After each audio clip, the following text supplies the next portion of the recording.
ಇನ್ನು ಬೆಳಗಾವಿಯಲ್ಲಿ ಮಾತನಾಡಿದ ಬಿಜೆಪಿ ಸಂಸದರಾದಂತಹ ಜಗದೀಶ್ ಶೆಟ್ಟರ್ ಪ್ರಾಸಿಕ್ಯೂಷನ್ಗೆ ಕೊಟ್ಟಿದ್ದಕ್ಕೆ ಕಾಂಗ್ರೆಸ್ನವರಿಗೆ ಹೆಚ್ಚು ಖುಷಿಯಾಗಿದೆ ಅಂತ ವ್ಯಂಗ್ಯವಾಡಿದರು. ನಾವು ಸಿದ್ದರಾಮಯ್ಯ ಹಿಂದೆ ಇದ್ದೇವೆ, ಹೋರಾಟಕ್ಕೆ ಬೆಂಬಲಿಸ್ತೀವಿ ಅಂತ ಹೇಳಿದವರಿಗೆ ಒಳಗೊಳಗೆ ಖುಷಿ ಆಗ್ತಾ ಇದೆ. ಅದರ ಪರಿಣಾಮ ಸ್ವಲ್ಪ ದಿನದಲ್ಲೇ ಗೊತ್ತಾಗುತ್ತೆ ಅಂತ ಶೆಟ್ಟರ್ ತಿಳಿಸಿದ್ದಾರೆ. ರಾಜ್ಯಪಾಲರು ಇದಕ್ಕೆ ಪ್ರಾಸಿಕ್ಯೂಷನ್ಗೆ ಸ್ಯಾಂಕ್ಷನ್ ಮಾಡಿದ್ದು ತಪ್ಪು, ಇದು ಕಾನೂನು ಬಾಹಿರ ಅಂತ ಹೇಳುವಂತಹ ಪ್ರವೃತ್ತಿ ಇರಲ್ಲ. ಬಹುಶಃ ಮತ್ತು ರಾಜ್ಯಪಾಲರ ಒಂದು ಸಂವಿಧಾನಬದ್ಧವಾದಂಥ ಹುದ್ದೆ ಇದೆಯಲ್ಲ, ಅದಕ್ಕೆ ಅಪಮಾನ ಮಾಡುವಂಥ ಕೆಲಸ ಇವತ್ತು ಕಾಂಗ್ರೆಸ್ನವರು ಮಾಡ್ತಾ ಇದ್ದಾರೆ. ಎಲ್ಲಿವರೆಗೆ ಅಂತಂದ್ರೆ ಇವತ್ತು ಒಬ್ಬ ರಾಜ್ಯಪಾಲರ ಆ ಸ್ಥಾನಕ್ಕೆ ಕುಂದು ತರುವ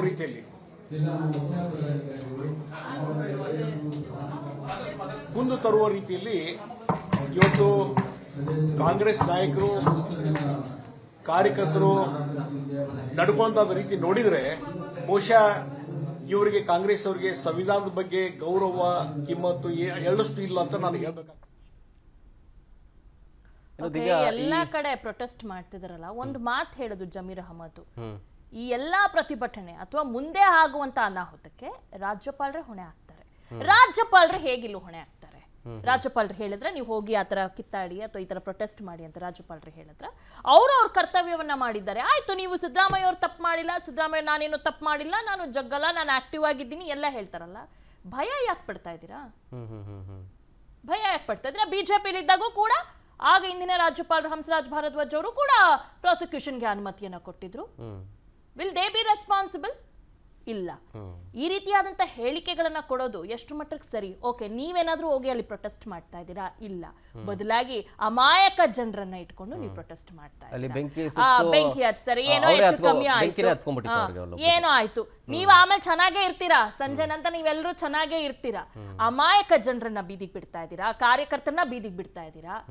ನೀವೆಲ್ಲ ಒಳಗೊಳಗೆ ಎಲ್ಲರೂ ಕೂಡ ಚೆನ್ನಾಗೇ ಇರ್ತೀರಾ, ಅದೆಲ್ರಿಗೂ ಗೊತ್ತಿರುವಂತ ವಿಚಾರ. ಆಮೇಲೆ Ivan D'Souza, one of the senior most leader, ಅವ್ರು ಏನಂತ ಹೇಳಿದ್ರು? ಅವರು ನಮ್ಮ ಭಾರತನ ಬಾಂಗ್ಲಾಗ್ ಹೋಲಿಸ್ತಿದ್ದಾರ? ಅಲ್ಲಿನ ಪರಿಸ್ಥಿತಿ ಬರುತ್ತೆ. ಅರಾಜಕತೆನಾ ಇದು? ಅರಾಜಕತೆನಾ? ನಮ್ಮ ಭಾರತವನ್ನ ಯಾಕೆ ಬೇರೆ ದೇಶಕ್ಕೆ ಹೋಲಿಸಿದೆ? 135 ಸೀಟ್ಸ್ ಇಟ್ಕೊಂಡು ಈ ತರ ಮಾತಾಡ್ತಾರಲ್ಲ, ಇಟ್ಸ್ ಅ ಶೇಮ್ ಅಂತ ಅನ್ಸಲ್ವಾ? ನಿಜ. ಏನಂತ ಹೇಳಿಕೆಗಳನ್ನ ಕೊಡ್ತಾ ಇದಾರೆ?